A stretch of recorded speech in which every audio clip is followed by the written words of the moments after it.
গত ভিডিওতে আমি আমার ফুপির বাসাটা আপনাদের দেখিয়েছিলাম আর সত্যি বলতে আপনাদের কাছ থেকে অনেক অনেক ভালোবাসার সাড়া পেয়েছি।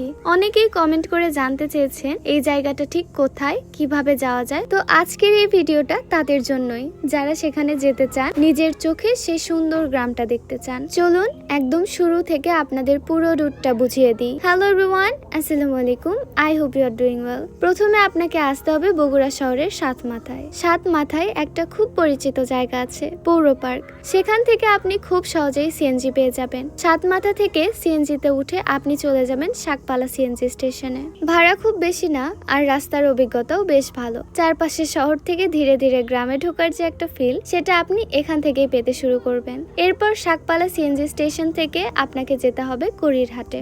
এটা খুবই পরিচিত একটা লোকেশন, তাই ড্রাইভারকে বললেই নিয়ে যাবে। কুড়িরহাটে নামার পর আপনারা দেখবেন ওখানে অনেক ভ্যান পাওয়া যায়। এই ভ্যানগুলোই আসলে গ্রামের ভেতরে যাওয়ার সবচেয়ে সহজ এবং সুন্দর মাধ্যম। এখানে গিয়ে আপনি ভ্যান চালককে বলবেন কুস্তা গ্রামে যাব।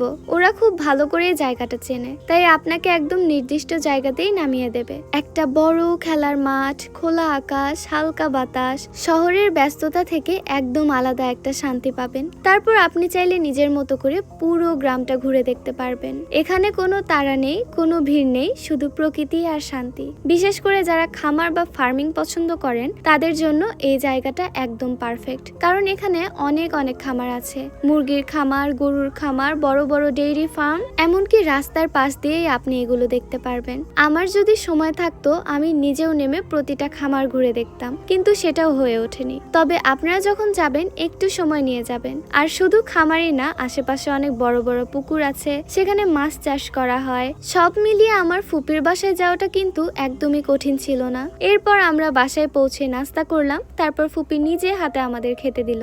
আমার ফুপি কিন্তু আমাকে অনেক ভালোবাসে।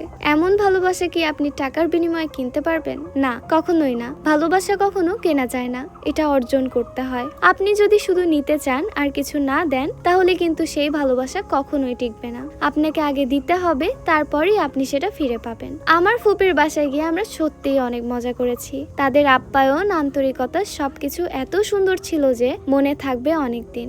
যদিও আমরা সেখানে থাকার সুযোগ পাইনি, একদিনেই ফিরে আসতে হয়েছে, তবুও সেই অল্প সময়টাই অনেক স্মৃতি দিয়ে গেছে।